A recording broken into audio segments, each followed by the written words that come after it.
Hello साथियों, welcome to planet 4। आप सभी को टीम विक्रम का नमस्कार। भारत ने वो कर दिखाया जिसकी कल्पना तक दुनिया ने नहीं की थी। डॉलर की बादशाहत को खुली चुनौती देते हुए आरबीआई ने 3 ऐसे फैसले सुनाए हैं जिनसे भारत का रुपया एक सिर्फ करेंसी नहीं बल्कि राष्ट्र की आत्मा बन चुका है। भारत अब किसी विदेशी मुद्रा की छाया में नहीं रहना चाहता, बल्कि अपने रुपये को वैश्विक मंच पर चमकाना चाहता है। आरबीआई के 3 कदम: पड़ोसी देशों को रुपए में कर्ज देने की अनुमति, करेंसी बेंचमार्क्स का विस्तार और वोस्ट्रो अकाउंट से कॉरपोरेट बॉन्ड में निवेश की आज़ादी मिलकर एक ऐसा आर्थिक चक्रवात बना रहे हैं जो आने वाले वक्त में डॉलर की नींव हिला देगा। और इस बार भारत का मकसद साफ है, डॉलर नहीं रुपया बोलेगा। ये वही पल है जब दिल्ली एशिया की नई व्यापारिक राजधानी के रूप में उभर रही है और दक्षिण एशिया की आर्थिक भाषा बदलने जा रही है। दूसरी तरफ आईएमएफ की रिपोर्ट ने डॉलर की स्थिति पर बिजली गिरा दी है। दुनिया भर के सेंट्रल बैंकों में डॉलर की हिस्सेदारी घटकर 56.32% रह गई है। महज 3 महीनों में 1.5% की गिरावट ने वैश्विक बाजार को हिला दिया। डॉलर यूरो के मुकाबले 7.9% और स्विस फ्रैंक के मुकाबले 9.6% गिर चुका है। ब्रिक्स देशों को ट्रंप की धमकी और डॉलर के फिसलन के बीच भारत का ये कदम किसी आर्थिक बगावत से कम नहीं। यह है उस नए युग की शुरुआत जहां भारत अपनी मुद्रा को आत्मनिर्भरता का प्रतीक बनाकर दुनिया के वित्तीय नक्शे पर अपनी छाप छोड़ने जा रहा है। तैयार रहिए, क्योंकि ये कहानी सिर्फ रुपए की नहीं बल्कि उस भारत की है जो अब दुनिया को दिशा दिखाने निकला है। आइए दोस्तों, इन सभी खबरों को जानते हैं बेहद विस्तार से। अब जानते हैं कि आरबीआई के फैसले से रुपए की ताकत कैसे बढ़ी। तो भारतीय रिजर्व बैंक ने जो 3 बड़े कदम उठाए हैं उनका मकसद बिल्कुल साफ है। भारत अब डॉलर की छाया से बाहर निकलना चाहता है और अपने रुपए को एक ग्लोबल करेंसी के रूप में स्थापित करना चाहता है। पहले तक अंतर्राष्ट्रीय व्यापार में हर देश डॉलर पर निर्भर था, लेकिन अब भारत कह रहा है कि मैं अपने पड़ोस के देशों के साथ सीधे रुपए में व्यापार करूंगा। इसका मतलब यह है कि अब भारतीय बैंक नेपाल, भूटान, श्रीलंका या बांग्लादेश जैसे देशों के निवासियों और संस्थानों को रुपए में कर्ज दे सकेंगे। ये कदम रुपए की मांग को बढ़ाएगा, क्योंकि जब किसी देश की मुद्रा विदेशों में चलने लगती है तो वो बहुत मजबूत होती रहती है। आरबीआई गवर्नर संजय मल्होत्रा ने साफ कहा कि अब भारत का उद्देश्य क्षेत्रीय व्यापार में रुपए को प्रमुख मुद्रा बनाना है। यानी भारत अब एशिया में अपनी आर्थिक पहचान के झंडे गाड़ने की तैयारी कर चुका है। इससे भारत के बैंकिंग सिस्टम की पकड़ और बढ़ेगी और रुपए में लेन देन की गति तेज होगी। चलिए अब समझते हैं कि भू राजनीतिक स्तर पर इस फैसले का क्या मतलब है। तो हाल ही में अमेरिकी राष्ट्रपति डोनाल्ड ट्रंप ने ब्रिक्स देशों को धमकाते हुए कहा था कि अगर वो डॉलर के खिलाफ कोई संयुक्त करेंसी लाते हैं तो अमेरिका 100% आयात शुल्क लगा देगा। इस बयान ने वैश्विक बाजार को हिलाकर रख दिया, लेकिन भारत ने एक अलग रास्ता चुना। उसने सीधे किसी नई करेंसी का प्रस्ताव नहीं रखा, बल्कि अपने रुपए को ही मजबूत करने की योजना बना ली। रूस ने तो ब्रिक्स करेंसी के विचार से दूरी बना ली, लेकिन भारत ने कहा कि अगर वो डॉलर को पूरी तरह हटा नहीं सकता तो कम से कम अपने क्षेत्रीय इलाकों में रुपए का साम्राज्य जरूर बनाएगा।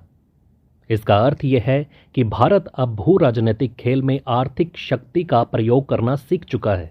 दक्षिण एशिया में अब व्यापार की भाषा बदल रही है और उसका केंद्र दिल्ली होगा, ना कि वॉशिंगटन। यह फैसला भारत की स्वतंत्र आर्थिक नीति की दिशा में एक निर्णायक कदम है, जो आने वाले समय में पूरे एशिया की व्यापारिक व्यवस्था को नया आकार देगा।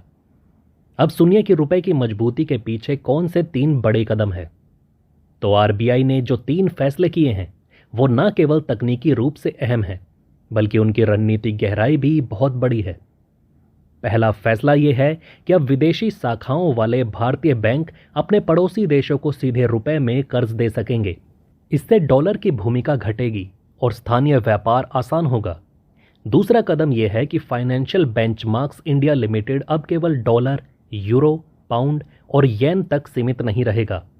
अब इसमें अन्य देशों की मुद्राएं भी जोड़ी जाएंगी, ताकि भारतीय बैंक रुपए और अन्य करेंसी के बीच सीधे रेट कोट कर सकें।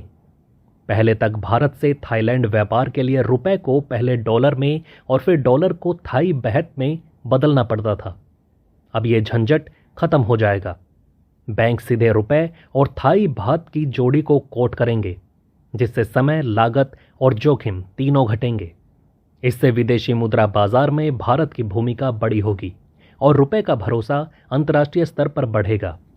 आइए अब जान लेते हैं कि वॉस्ट्रो अकाउंट और कॉरपोरेट बॉन्ड में निवेश से क्या बदलाव आएगा।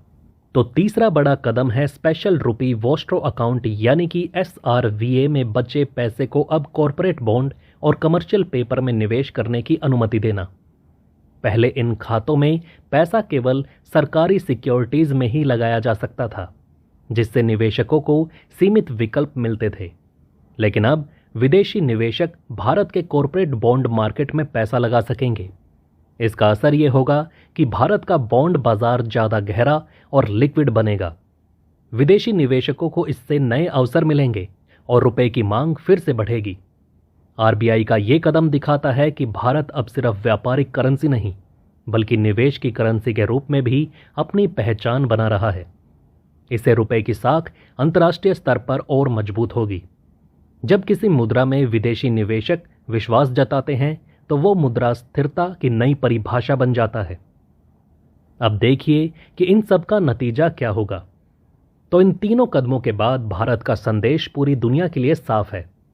अब नया भारत किसी विदेशी मुद्रा के भरोसे नहीं रहेगा। भारत अपने रुपए को आत्मनिर्भरता का प्रतीक बना चुका है। डोनाल्ड ट्रंप जैसे नेताओं को इससे असहजता जरूर होगी, क्योंकि डॉलर की बादशाहत को पहली बार किसी उभरती हुई अर्थव्यवस्था ने खुलकर चुनौती दी है। लेकिन भारत अब डरता नहीं, झुकता नहीं। रुपया अब सिर्फ लेन देन का जरिया नहीं, बल्कि राष्ट्रीय गौरव और आर्थिक स्वतंत्रता की पहचान बन चुका है। और यही है नए भारत का असली आत्मविश्वास, जो दुनिया को दिखा रहा है कि भारत अब केवल सुनने वाला देश नहीं, बल्कि दिशा तय करने वाला देश है। साथियों, आगे बढ़ने से पहले आप सभी को बता दूं कि अगर आप देश, दुनिया, डिफेंस और इकोनॉमी की 100 से ज़्यादा खबरें एक साथ एक ही जगह पर एक ही समय में फटाफट रोज देखना चाहते हैं, तो कृपया हमारे साथ जी चिल्स चैनल पर जुड़िए, जहां हम रोज शाम 9 बजे आपके लिए दुनिया की तमाम सारी खबरें एक साथ लेकर आते हैं। जी चिल्स चैनल का लिंक आपको नीचे डिस्क्रिप्शन या कमेंट बॉक्स में मिल जाएगा।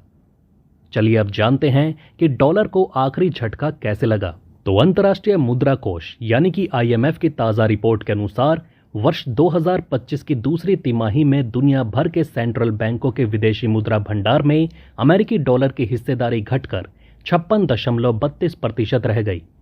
यह संख्या मामूली नहीं है, क्योंकि कुछ महीने पहले ही यह 57.79% थी। यानी महज 3 महीनों में डॉलर की वैश्विक पकड़ लगभग 1.5% तक गिर गई। अब आपको लगेगा कि यह गिरावट क्यों अहम है, तो इसका कारण है करेंसी वैल्यू में उतार चढ़ाव। डॉलर की कीमत यूरो, स्विस फ्रैंक और जापानी येन जैसी मजबूत मुद्राओं के मुकाबले गिरी है। जब ऐसा होता है तो बाकी करेंसी का मूल्य डॉलर में अधिक दिखने लगता है, जिससे डॉलर का वास्तविक हिस्सा घटता दिखाई देता है। यानी असल में बहुत बड़े व्यापारिक बदलाव नहीं हुए हैं, परंतु करेंसी वैल्यू के अंतर में यह भ्रम पैदा किया है कि डॉलर की स्थिति तेजी से कमजोर हो रही है।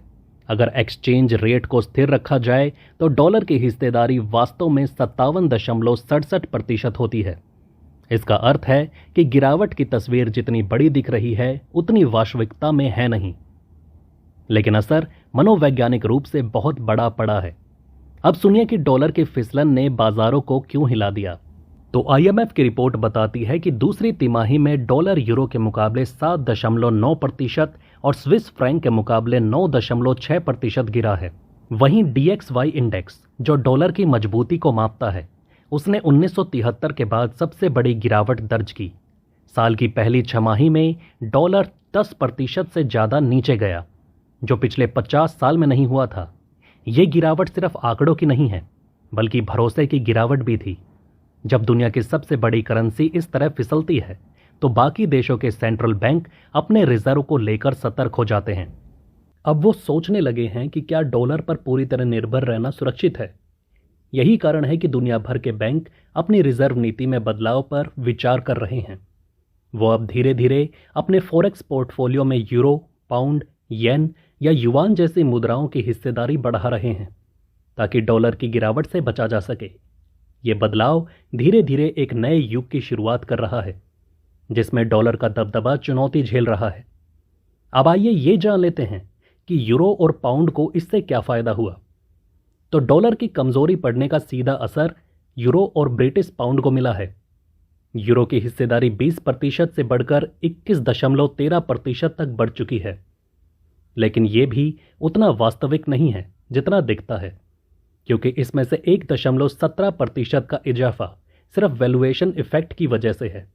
असल में यूरो की असली हिस्सेदारी 19.96% होती। इसका अर्थ यह है कि यूरो की ताकत कागज पर तो बढ़ रही है, पर असल व्यापारिक दुनिया में उतनी नहीं। यही हाल ब्रिटिश पाउंड का भी है। पाउंड की हिस्सेदारी स्थायी तौर पर बढ़ी जरूर है, लेकिन अगर एक्सचेंज रेट को स्थिर किया जाए तो ये घट जाती है। ये पूरी स्थिति ये दिखाती है कि फिलहाल कोई भी मुद्रा डॉलर की जगह लेने के लिए तैयार नहीं है, बल्कि ये डॉलर की कमजोरी का अस्थायी लाभ है जो कुछ समय बाद संतुलित हो सकता है। अब देखिए कि डॉलर की गिरावट का असली अर्थ क्या है। तो IMF ने अपने निष्कर्ष में कहा है कि डॉलर की पकड़ कमजोर तो हुई है, लेकिन उतनी नहीं जितनी आंकड़ों से लगती है। इस गिरावट का 92% हिस्सा केवल करेंसी मूवमेंट से जुड़ा है, यानी अगर विनिमय दर स्थिर होती तो डॉलर की हिस्सेदारी लगभग वैसी ही रहती। इसका अर्थ है कि डॉलर की गद्दी अभी हिली है पर गिरी नहीं है। फिर भी बाजार में यह संदेश गूंज चुका है कि अब डॉलर अजेय नहीं रहा। यह पहली बार है जब दुनिया खुलेआम डॉलर की स्थिरता पर सवाल उठा रही है। भारत, चीन और रूस जैसे देश अगर अपनी स्थानीय मुद्राओं में व्यापार बढ़ाने की रणनीति अपनाते हैं तो डॉलर की सल्तनत के लिए ये एक बड़ा खतरा साबित हो सकता है। यानी वित्तीय दुनिया का संतुलन धीरे धीरे बदलने लगा है। अब तक जो मुद्रा पूरी दुनिया के लिए भरोसे की निशानी थी, वो खुद भरोसे के संकट में दिखने लगी है। और यही वो क्षण है जहां इतिहास अपनी दिशा मोड़ सकता है। आने वाले वर्षों में अगर यही रफ्तार जारी रही तो संभव है कि डॉलर पहली बार अपने सिंहासन पर डगमगाता हुआ दिखे और दुनिया एक बहुध्रुवीय वित्तीय व्यवस्था की ओर बढ़े। इस वीडियो में फिलहाल इतना ही। जल्द मिलते हैं एक और नई अपडेट के साथ। जाने से पहले वीडियो को लाइक करके चैनल को सब्सक्राइब जरूर कर लें। धन्यवाद।